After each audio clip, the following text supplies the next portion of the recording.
This is a super quick exercise that I've been doing every day to fix my ballet technique. It does require a minimal warm up. I usually just roll out my body with a foam roller and then exercise my feet for about 10 minutes.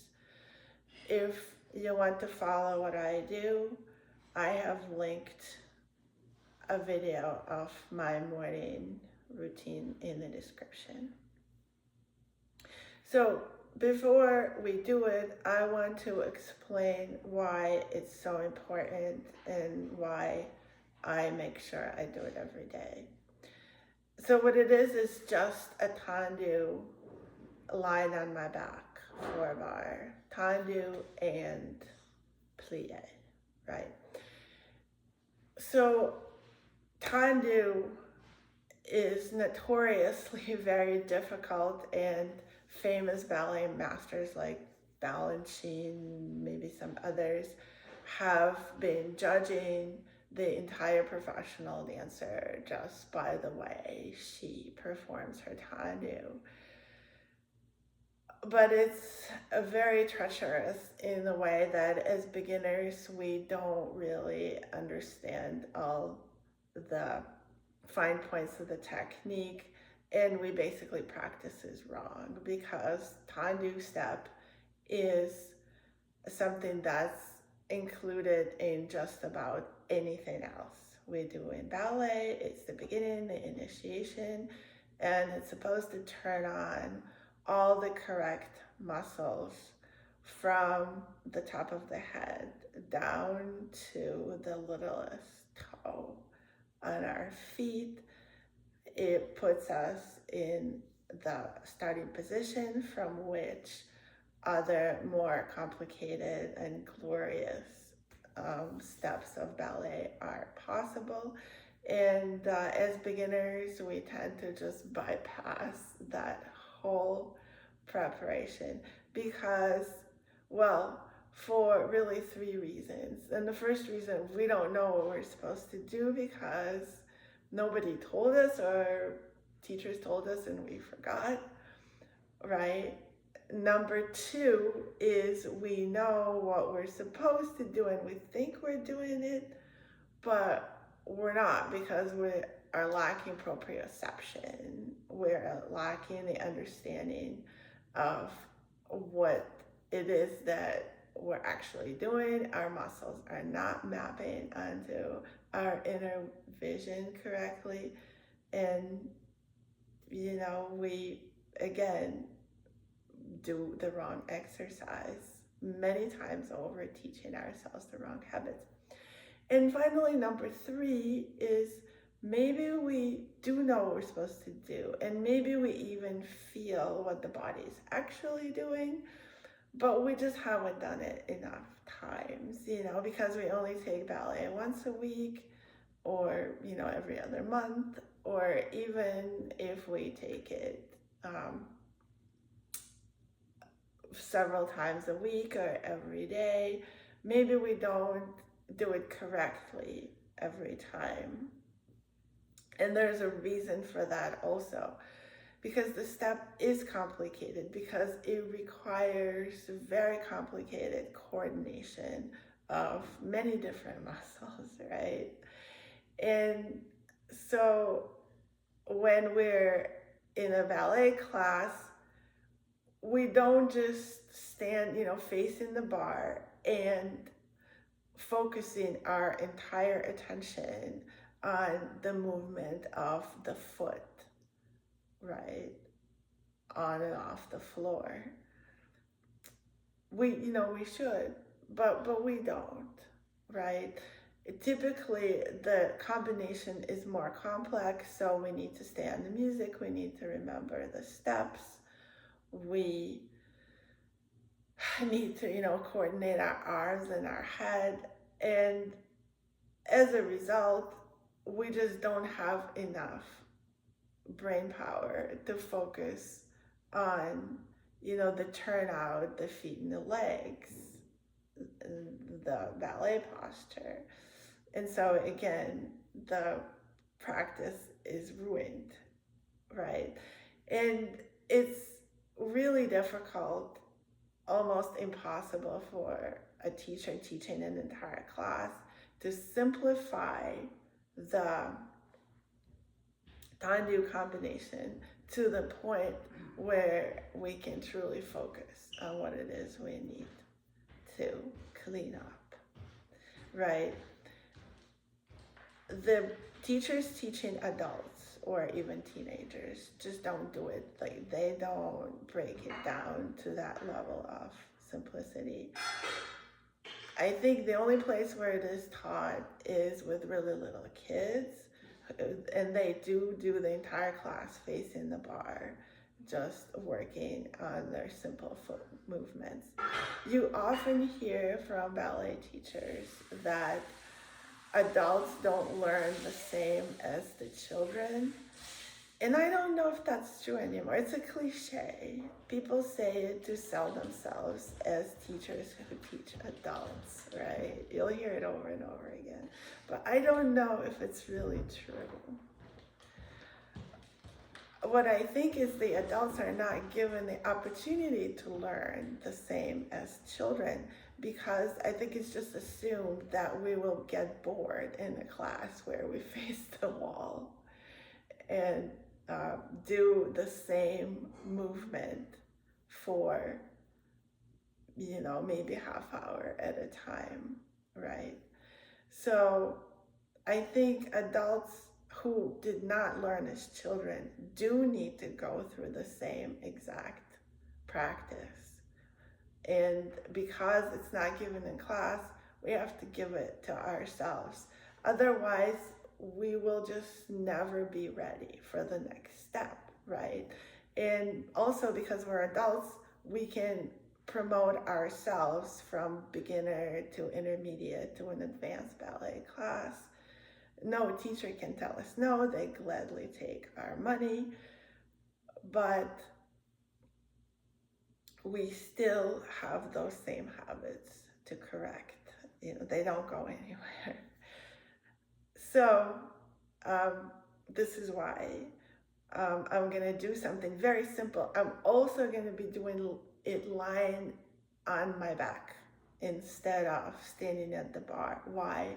Because it makes the whole movement even simpler, because I don't need to worry about keeping my posture, and I can really focus on my lower body, specifically my feet. And as you'll see, there's still plenty to work on, even in this broken down scenario.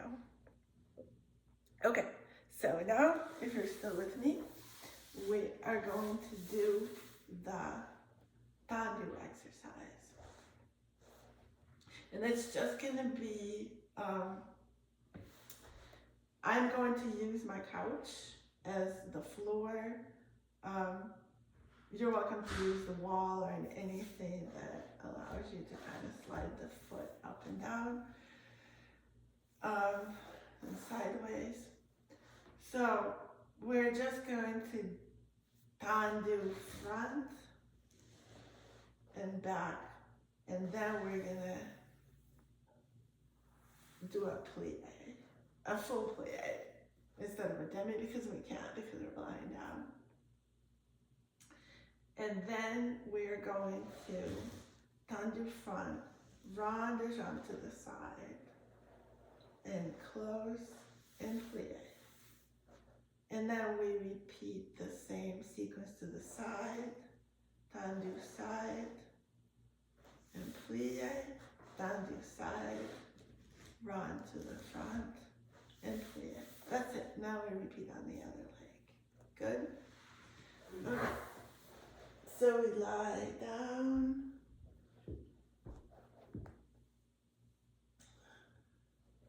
Natural curve to the spine. No arch, no tuck. Drop the middle of the chest into the floor, making sure the chest is not arched either. Relaxing the shoulders, neck long, head straight, and pulling, gently pulling up standing in parallel. Now we're going to use our rotator muscles located here behind our glutes to rotate from the top into whichever first position is natural to us. You see, mine's not particularly turned out, but that's where I am. So now we're going to really focus on initiating from the turnout. So before we tendu, we turn out right here from the glutes like we just did in finding the first position. And in turning out, we reach with the heel. And as we reach the heel out, we keep the pinky toes on the floor, which is the wall, which is the couch for me. Okay, but keeping it glued there as I reach with my heel. And as the heel comes off, I keep the toes on as long as I can. And I start pointing my ankle joint. And finally, I point, completely extend my ankle joint, and then I point the toes, just like that. And now we go in reverse order. And I point it really hard so I can feel my arch muscles working. And then we go in the reverse order. We release the toes to the side and we start pushing the toes back, keeping the heel forward, working the turnout as we relax the ankle joint and finally come back. So as we do all that, we need to really anchor our standing side. So we're going to do this one more time on the left leg, anchoring the right side, also working the turnout muscles of the right leg.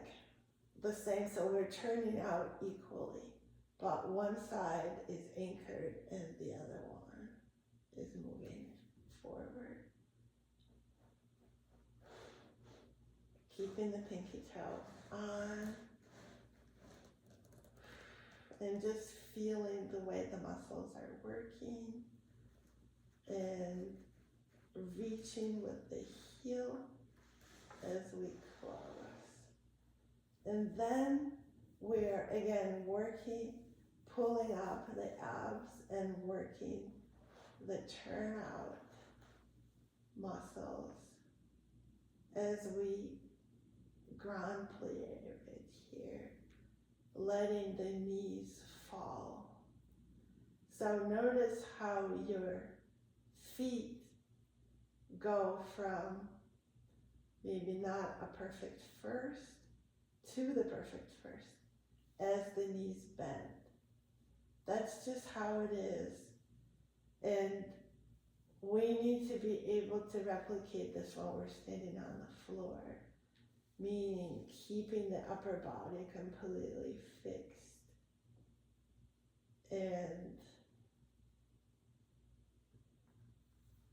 working the turnout, but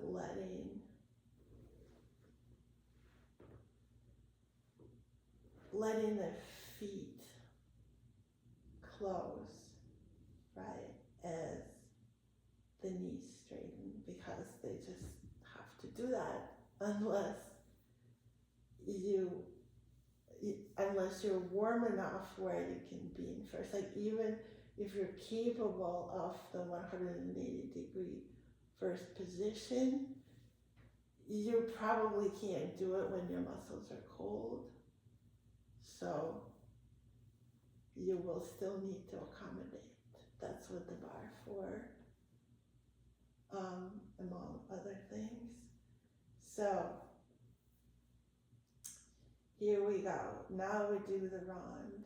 So again, tendu front.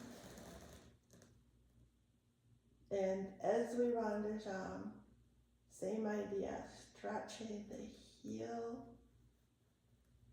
forward and keeping the pinky toe on.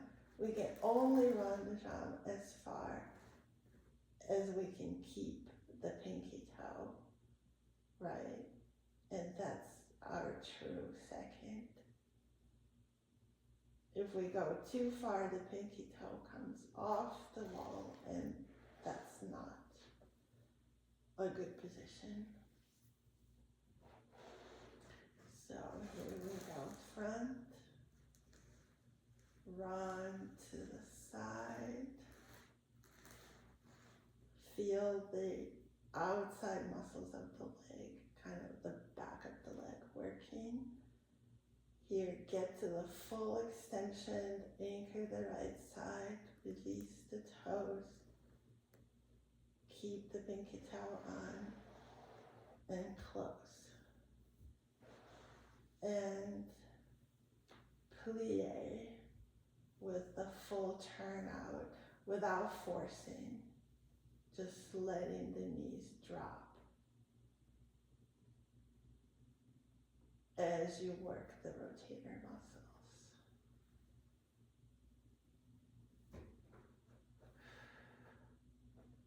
And now tendu to the side.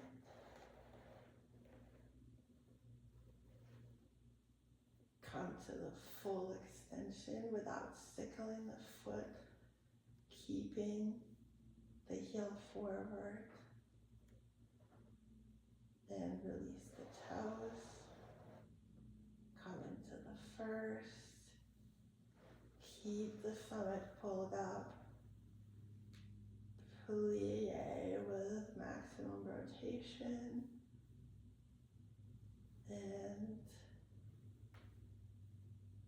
keeping the turnout muscles working.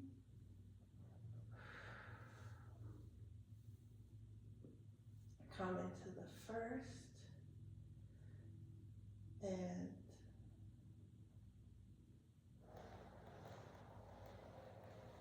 tendu to the side. Rotator muscles, heel to the front, pinky toes working, right leg anchored, release the toes, and close.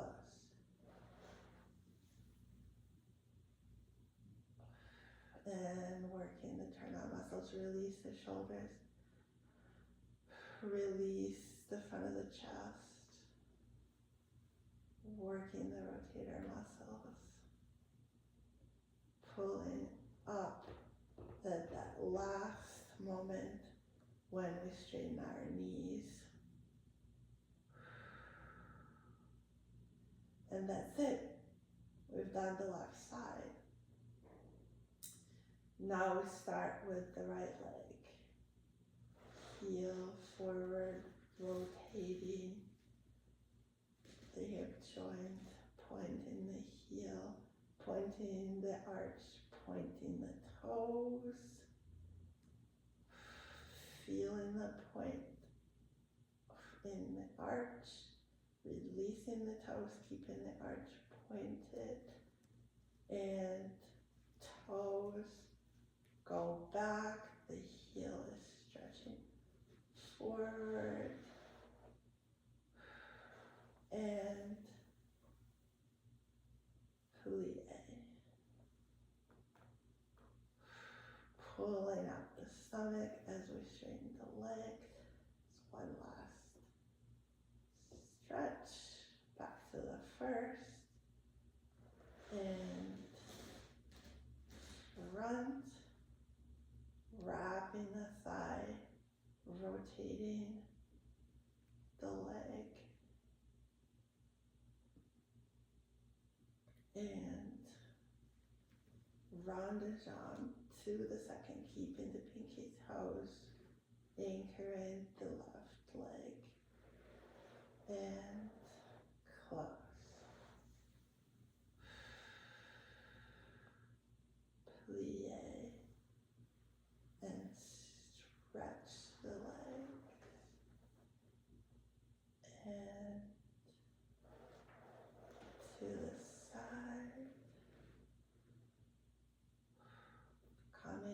full point. No sickling. If I'm doing it, you don't need to. Relax the toes and close with the heel and plie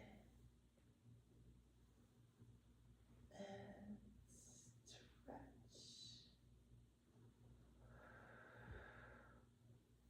And the last time, out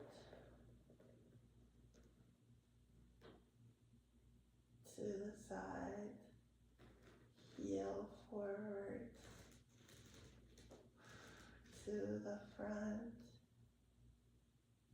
release the toes, toes lead back, heel is pointing front, and plie.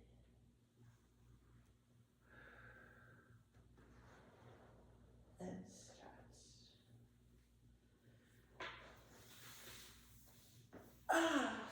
And give yourself a stretch. We're done.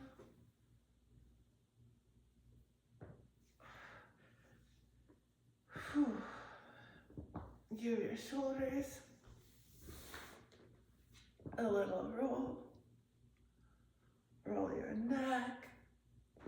It's probably been working, even though it didn't need to. Well, this is it. So I have to watch this video and see what I've done. Sometimes it feels like it didn't work, but actually didn't look that bad. And sometimes it's the opposite. So let's see, what can be our challenge? I think a good challenge would be to do this thing to music. I mean, it does add a level of complexity, maybe to really slow music, because ultimately we want to do everything to music when we practice ballet technique. Okay, thank you, and see you later.